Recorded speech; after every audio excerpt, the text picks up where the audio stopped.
Rudy used to talk about a marker, in a sense, recognizing your development spiritually. And he said, you know you were growing if you were on a freeway, maybe the Taconic,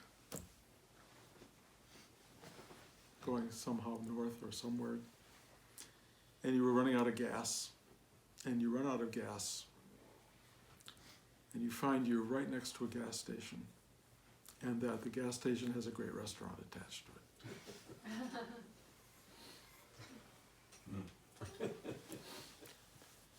Now, I don't know how many of you have run out of gas next to gas stations with great restaurants, but I'm bringing it up because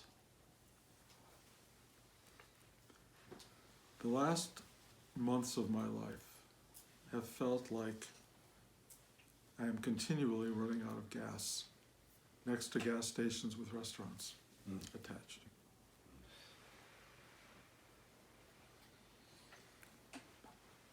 And I've never known that experience before.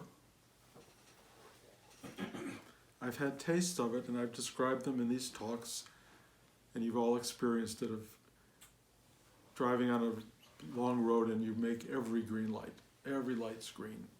And the minute you go, wow, hitting all the green lights, red light, instantaneously appears. So you kind of learn after a while not to go, wow, these are great restaurants, and I'm looking forward to running out of gas. You really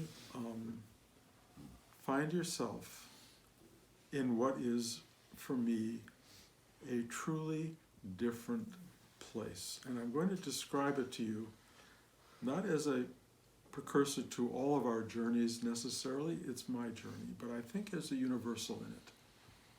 And I think the universal comes at us through our story, through our narrative, through our personal structure.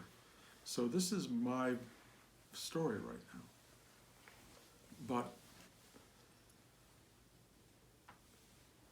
the thing that's occurring is I am feeling like I am witnessing a continual stream of what I would call grace. Continual, absolute grace. But there is nobody celebrating the grace. There's nobody going, wow, I am experiencing grace, because that changes the equation. There is only grace. And the feeling I am experiencing that is happening, that is being, rather than me acknowledging it, is that life is grace. And that all of us have a story that we tell ourselves from early on, where we become self-conscious and we become aware of our story in this graceful journey. And our story, which separates us from grace, separates us from the story, is where all the drama occurs. And I cannot say that that drama is not part of the ballgame. It appears to be what's wanted. We all get sucked up into me and it. And so what happens when you get sucked up into me and it, when the car runs out of gas, there's this angry person reacting. Why me, God? Why did I run out of gas? The fact that there's a gas station right there is, oh, okay. The fact that it has a restaurant, well, you're not hungry, you're not going to eat there. So you pass through the graceful experience that's been offered, still connected to your story that you ran out of gas on the freeway. Why me? And from a higher perspective, there's this thing of, why is this person having a negative reaction?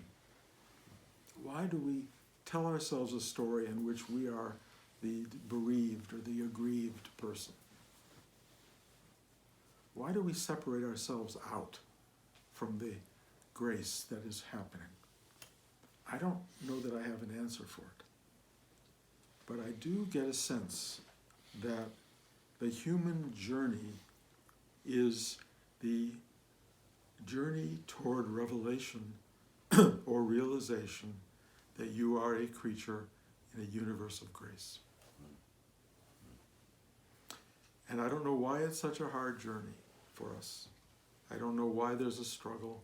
I don't know why we want to identify ourselves as separate from that and pull ourselves out of that equation, but we do. And I'm watching this unfold, not so much at this point as a storyteller trying to get the message and interpret it and share it. What I'm trying to do is voice this awareness that is coming through and is presenting itself as, if you will, me. Source. There is less and less an ownership of this awareness. There is less even of an awareness. There is only grace. When the awareness occurs, it a little bit separates one from the grace. Not that it's a bad thing, it's part of the human experience, but it pulls you away and you look at it. What you experience when that takes place is gratitude. Like, it's not even wow gratitude, because that makes you a special player in it. It absolutely has no desire to make you special or to single you out. Basically, its message is everyone. Every created form and being is part of this grace. And to be singled out by it, in a way, is to enter the realm of suffering and pain. Even if you separate yourself out as being, wow, look how wonderful this is, look what I've been given, you set yourself up for the loss of that. It is not about loss or gain. It is about the what is, the absolute nature of being. And the nature of being appears to have, if you will, ups and downs, good things and bad things. All of these things occur. And the separate mind judges them and builds them into story and puts some of them in the good house and some in the bad house and some in the mediocre house. But you build a story and you build a life around these accumulated moments and how they impact you as a separate entity. But the journey of a spiritual life is the washing away of separateness, washing away of the walls that contain, the voice that separates you out, the voice that tells you this is good and this is bad, you are special, you are not special. All of those voices of ego-mindedness, which are really essential to the operation of this physical existence, are in the end impediments to the truth of who and what you really are. Yet there appears to be a need for that separation. There appears to be a need for our human dynamic, for our using that to get ahead, to build, to transcend, to achieve, to do the stuff that keeps this world working. So to whatever degree that's important, the ego mind is an essential part of the equation.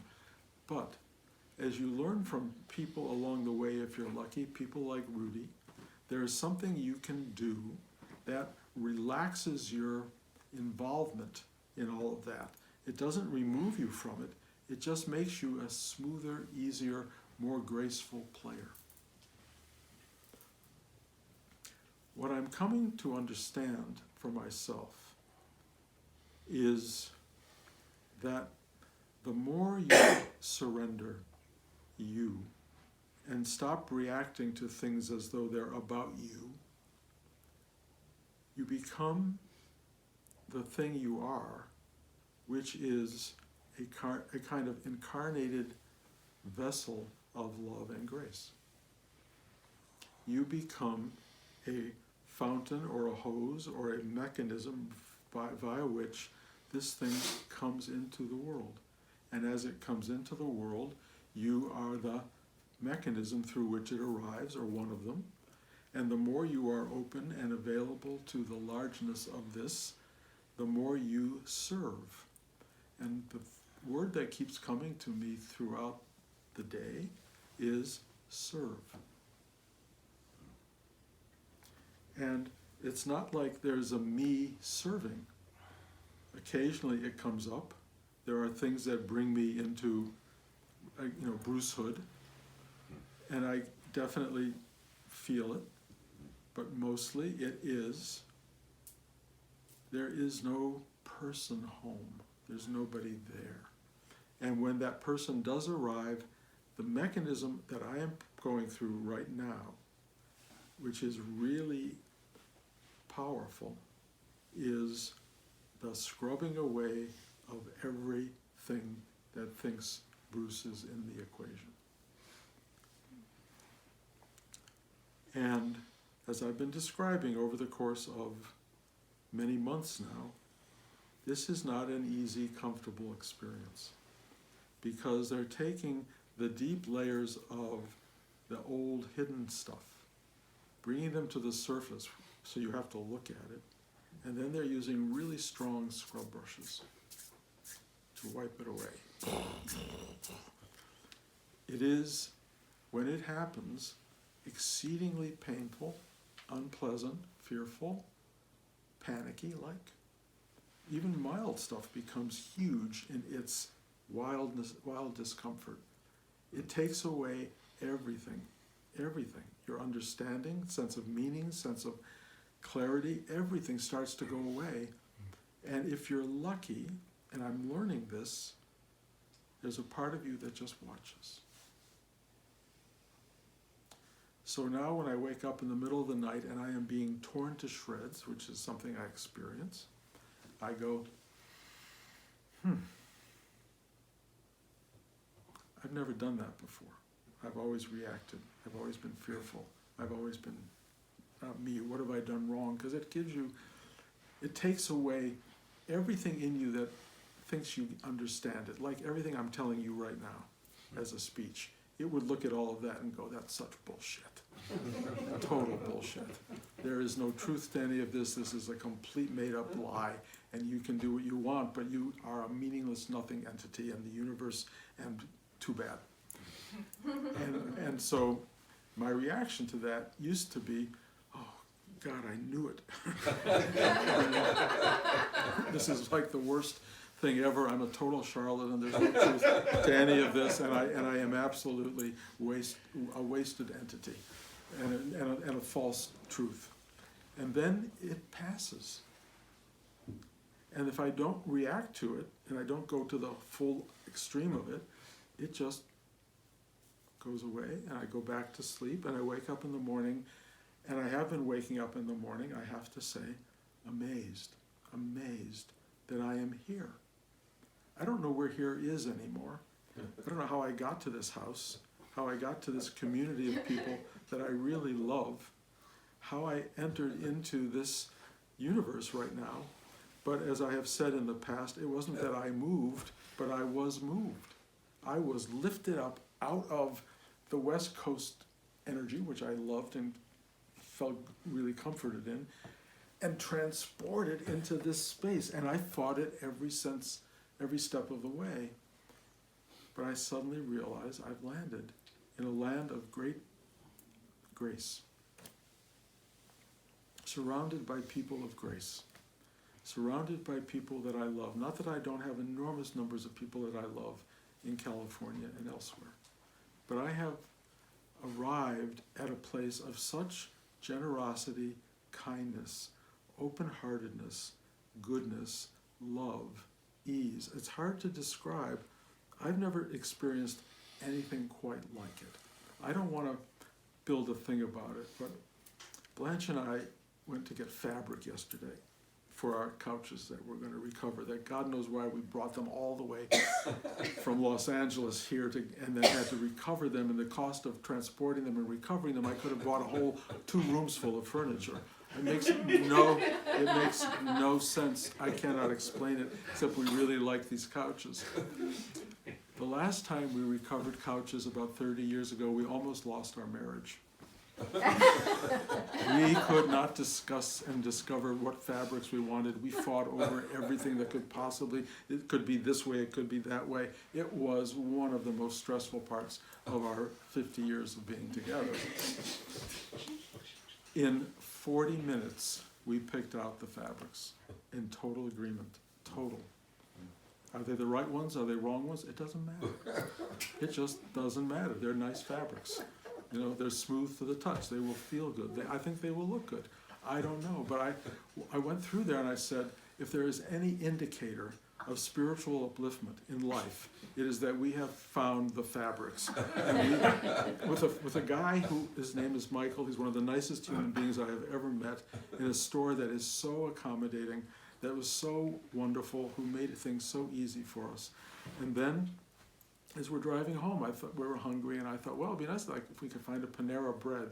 Looking up, there's Panera Bread, right on the corner. Now again, I'm trying not to do the gas station with a great restaurant just when you run out of fuel, but I'm saying there is something that tastes like grace. And I'm not trying to own it. If there was no Panera Bread, we would have found something else that would have been satisfying and good for us, because it always provides for you until it doesn't. And if you really get it right, when it doesn't provide, it's still grace. And you start to know that it's still grace, no matter how awful it may get. And yes, we are all going to go through some kind of passage into losing everything we care about, love, and find familiar. We are all going to go through that. The one thing I can tell you is that I am now in a place where very little is familiar. I don't know how it is that I'm here. I don't know what it is exactly that this is, but I can tell you in the moments where there is no person reacting to it, it is what can almost be defined as graciousness and grace. It's just there. And I get the feeling, despite your own individual stories and how you come at this thing, you're all in the same space. You are all living in a space of grace. More grace than you can possibly imagine, and the doorway to grace is really simple. Sit down, get quiet, find the door into your heart, and sit there. And do it regularly. And find yourself stepping out of the madness of duality in the world, out of polarities and all of these things that go on. Just take your time and go inside quietly and go, oh. And if you practice that, it has an aggregate of experience that starts to give you faith. And then beyond faith, there's this thing called trust. And you finally go, I trust this. I don't understand it. It could flop me over the head and kill me at any moment, which it may well do, but I trust it. And that's all I can say. This trust, this amazing trust, is an act of grace. It is an ongoing expression of a life filled with grace. And if you look at this as, well, Bruce got there, what about me? You're not going to get it. It's not like that. The only reason I'm sitting here talking to you is because I have been asked to serve. And the way I serve is to share my journey and to let you know it is also your journey. The universal element in storytelling, we all read a novel and we all see it from a different angle, but we all get the universal reality of it. The universal is the thing that speaks to our heart, our emotion, our higher mind, our sense of collective being. We are given something by storytelling. I am a storyteller. I'm telling you my story, And my story, if we're lucky, will impact the universality of your story, and you will know, I hope you will know, that whatever ride I am on, assuming there's a worthwhile conclusion to this ride, which I'm not going to guarantee, but I would tell you, if it's not worthwhile in the end, it's really wonderful right now. If you can arrive at wonderful now, that's worth it. That is really worth it. Not to be at wonderful now is a waste of your day-to-day life. Yes, it's going to get complicated. Yes, there are days that are going to be hard. Yes, you're going to slip and slide and get all over the place. But there's a recollective experience, a recollecting of you going back into your source, into your core being, into your heart, if you will, into your gut, and sitting still. And after a while, you realize that that home space is always there. No matter what's going on in your day-to-day drama, this space is there, and it embraces you, and it ennobles you, and it transforms you into being someone of love, compassion, care, and service. And it will put you to work. It really will. But it's not work like building houses, although maybe that's what it will be. You know, you can be Jimmy Carter and Habitat for Humanity. That's beautiful. But it may just be work like walking into a restaurant with an open heart and loving the people around you. That's a good thing. Just being in a group full of people and being a listener, or being someone who sees clearly and may say the one thing to someone that comes from your deepest space of knowing, and it helps that person. It's not judgmental, it's not directive, it's just the thing that needs to be said, the thing that needs to be given. You become the mechanism through which life helps life. And what you feel in doing that is life wants that. That something in us, the best of us, wants to be that being for everyone. And it will be easier on the outer rings of the mandala, is what Rudy used to say. It's very easy to love everything on the far end of the circle. Then you got to bring it in. And you got to bring it into who's in the center of your life. Your wife, your husband, your children, your grandchildren, your parents. That's the work. It's always easy to deal with the people on the outside because you've only got them for 4 minutes a month. The people on the inside you get 24/7, and they are constantly demanding you to be something that you may or may not want to be, and you react to that. When you react to that, that reactor is the very thing that the universe is going to come in and destroy. That's all I can tell you. And it's going to go deeper and deeper and deeper and deeper. So every time you think you're a good person and you finally got there, it has to destroy the thing in you that thinks you're a good person. Because that's a problem. Any identity, any sense of being, having arrived at something and owning it will be taken away. Every bit of it. And they do it very methodically. They, Rudy always said they. I've never understood who they are, but I know they are. They are us, of course, on some level, but they are an exalted version, if you will, or maybe not exalted, but they are really present tense. And what they appear to want from us is for us to dissolve back into them, to become one with it, one with ourself. And the joy of that is beyond anything. And the last 6 weeks or so of my life have been like nothing I have ever known, ever.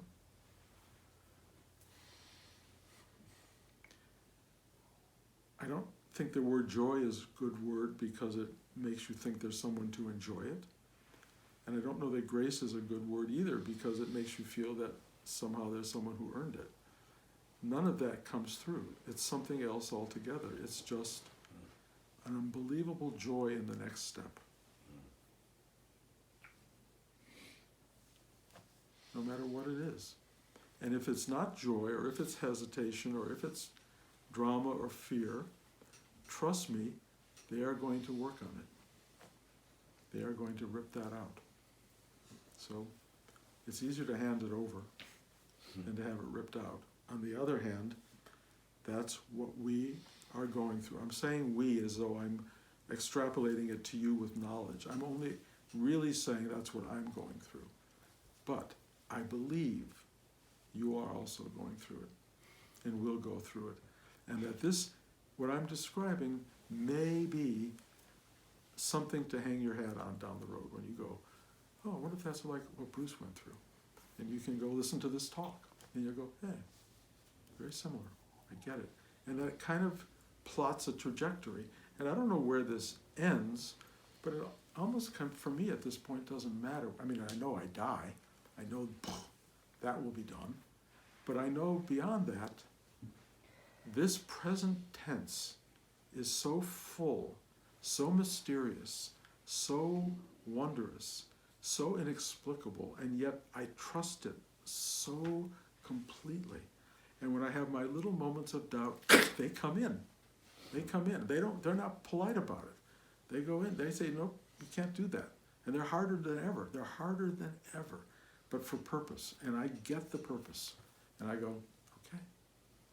And it's just opening and opening. And I don't know if this is enlightenment or if this is realization or if this is awakening, because I thought I awakened all those years ago.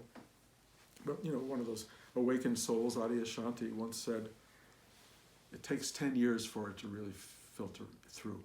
Well, it's 9 years for me since the awakening, and whatever is happening now is like very different from the original experience. It is so much more, so other magnitudes of difference, and yet it's all part of the same thing. And I have no sense of end to any of it because it seems not to have an end. And I'm not sure I should even be promulgating any of this because I don't really know very much of anything, and I can only tell you that my not knowing seems to be the core element. But I share it anyway. That's what I do. I will sit here probably weekly and espouse the things I'm saying right now. I know it's a big trip to get here, and I know the effort involved in getting here, and I don't want to have to put anybody through undue effort. If you show up here, I will do everything in my power to share the energy and love and compassion and joy that I am experiencing in a tangible, meaningful way that may actually touch you in a physical sense and immaterial sense. But if you don't come, and I know the journey is very, very hard for many people. We're not in the middle of anywhere. We're in the middle of nowhere, which I find symbolically interesting. If you can come to the middle of nowhere, I believe you will take things away. If all you can do is listen to these talks, that will be more than enough.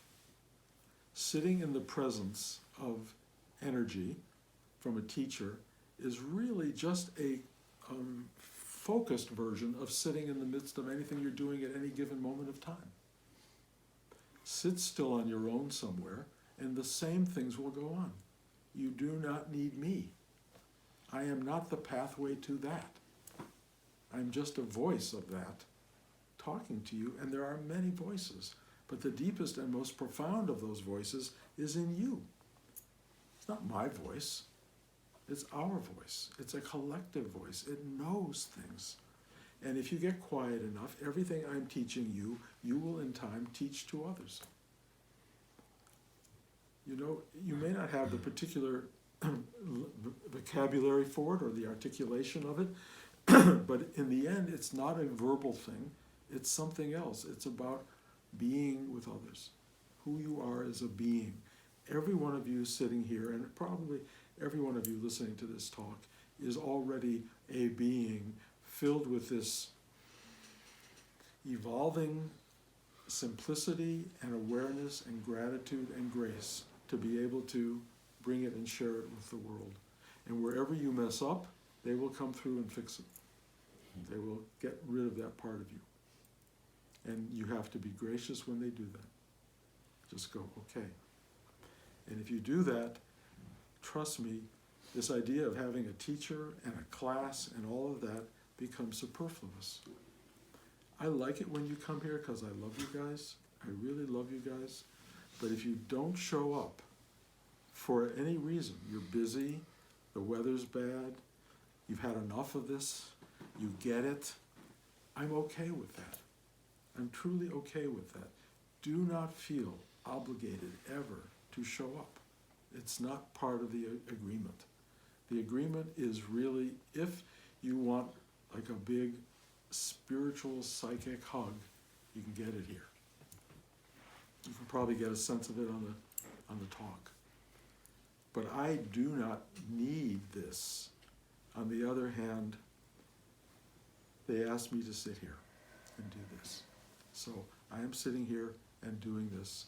I invite you anytime you're around to show up. And if it gets hard or difficult or obligatory, don't bother. Not essential. Do not guilt yourself. Do not guilt yourself over not wanting to go to a class. It's not worth it. Just go. I'm going to go to the movies. I'm going to go out to brunch. I'm going to buy an ice cream cone. No judgment at all. Eggs Benedict. Eggs Benedict. There you go. Eggs Benedict. This class and an Eggs Benedict are very much on the same plane. And if you find your way, if you can find your way to either, that's fine. Although one may stick longer than the other, and I won't tell you which. So, this is a journey I am trying to document for whatever reason. I keep thinking at the end of every class, there isn't much more to say, and I've been saying that now for almost 20 years. So, I will be here next week, and you have the freedom to show up or not. It will be wonderful one way or the other. And the really important part for me, and the only thing I want you to take away from this, is you will leave here in grace and it will not dissipate. The only thing that dissipates is your remembering that your life is graced. Trust me. Any questions? So I've been wrestling with the language of this and understanding that it's not letting this happen, and that letting it is doing. That's the practice. That's the practice until it's not practice. I can only say there's a shift that happens, and you don't make that shift happen. You just go, oh, a shift happened. And even that's a little bit still in the realm of you being separate from it. What really happens is it just is. And you're not, you don't reference it very much. You reference it occasionally because the body, mind, ego thing needs to reference it occasionally in order to remember to lock the door and, turn the lights on. There are things where certain mind events have to happen and ego-mindedness has to happen, and you don't get critical for it. You don't blame. There's no punishment. It's like, okay, now I'm aware, now I'm one with it all.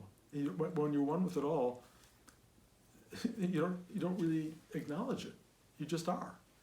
And it's really, really beautiful. And you may get a little glimpse of it, or you may not get a glimpse of it. Doesn't matter. All I can say is it's all part of the totality. And you don't have to, I said last week, you taste the sugar or you are the sugar. One or the other. But there comes a point where you kind of, you taste the sugar, you are the sugar. And it's all part of some totality, I believe. And again, if I am 100% wrong on all this, maybe better that than be preaching, hell and damnation,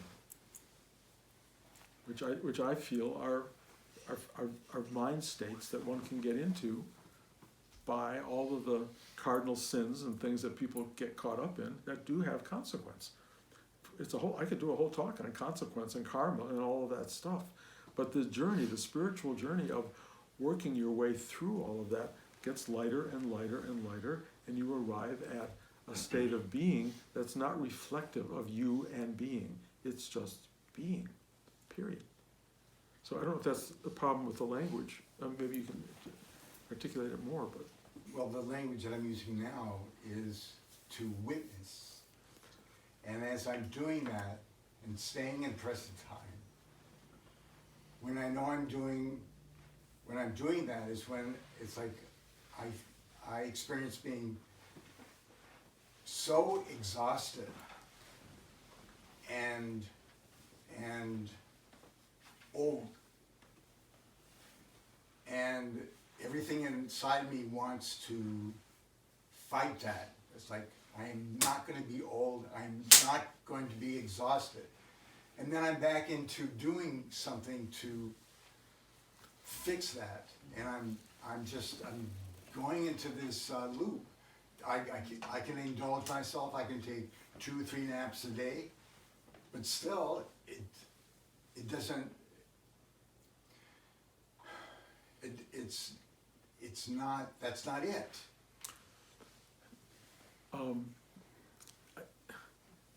As someone who's taking 1 or 2 or more naps a day, and realizing how lucky I feel to be able to do that now that I'm an old person and retired and have no reason that I shouldn't do that, I don't look at it in the same critical way. But if I did start to feel critical of it, that critical being in me would be under attack from whatever this force field is that's wiping that stuff out. And I'm learning how to go, okay. And I go okay to the nap, I go okay to getting old, I'm becoming okay with all of the stuff that goes along with diminishment, because that's what's going on. And the only thing I seem to do, which they want me to do, is I exercise a lot. I do a lot of exercise, and that seems to be supported by what's going on. They want me to be responsible for the body as long as I can. So I don't always want to go out for an hour's walk or more, but I do it every day. Or I get on the treadmill, or I get on the bicycle, and I'm walking absurd numbers of steps for me. But I know that it's acknowledged, that it's the thing. The part of me that is judgmental about the diminishment of me, or the awareness of me, or trying to think of it as one thing or another, that's ego mind. And ego mind is really, even in awareness, ego mind is a judgmental force. The judgmental force has a standard of this is how it should be, this is how it shouldn't be. That will start to dissolve. And it will just be this is how it is.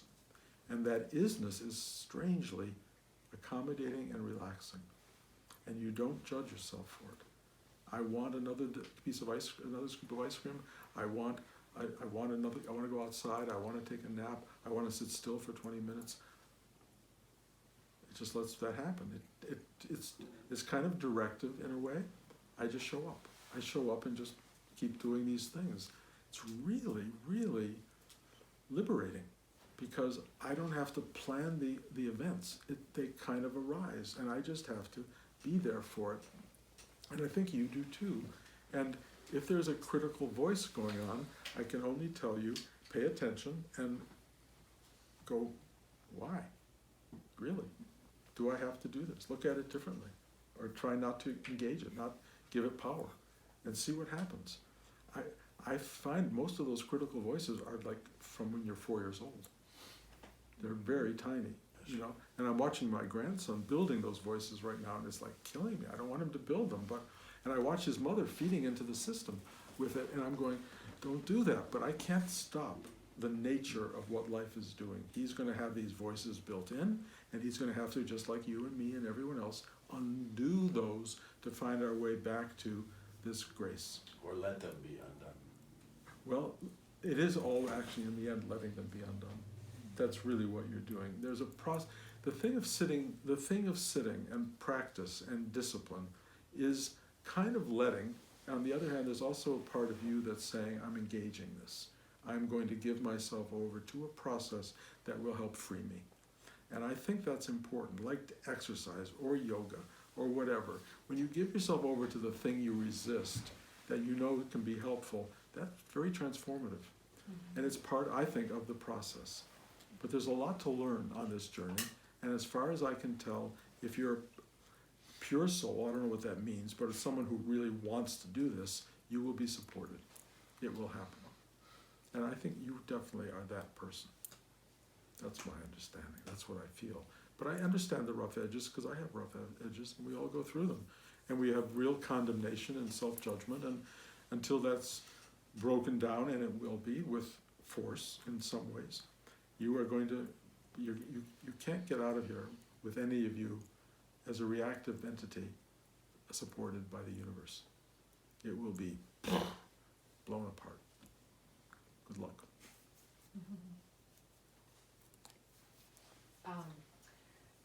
It's really good to hear, because that's what you're experiencing, because I'm experiencing something similar. I have no idea how I was lifted up and dropped into the woods in New Paltz. You know what you said about it being directive, it really does feel like they are the directors. And there was part of my life that was taking shape in a certain way, and they came in and ripped it to shreds a few weeks ago, and it has led to like a new level of awakening. And in the ripping to shreds, it has given, revealed new direction, and it's like opposite. And in following that new direction, it could seem crazy, like one moment it was like this and now it's like this, but it's like ripping stuff away so that there is like this like joy and blooming in a way that I didn't see, and I couldn't have created. But they came in and like ripped it all away, and then that's where the growth is just accepting that. And I agree. I think we all have different versions of how we describe the story to ourselves, and we can interpret it clearly or unclearly, or misinterpret it even. We have all those potentials, but I do think that truth will out. Mm-hmm. And in the finality of it all, we will live it out according to something that is essential for us. And we look at some of the great teachers and we trust that their journey was real and true. Mm. And I think that is really important to us. And we can try to live according to what we believe to be real and true in ourselves. And if we're lucky, it will be. And we're all lucky. I think in some ultimate sense that's true. I do think there are capacities for misguided choices and behaviors that can lead people into layers of illusion that create problems. And I think that in the very ultimate, my feeling is we all get liberated, but I don't know that for a fact. And I see a lot of people making choices that I would probably not advise. On the other hand, I was that's really me. good at it. I was very good at making Bad choices. bad choices. Well, I think one of the Still great pretty good at that. one of the great teachings is the karmic consequence of that, and we learn from that, but we pay big prices, and that's what we're all part of that game.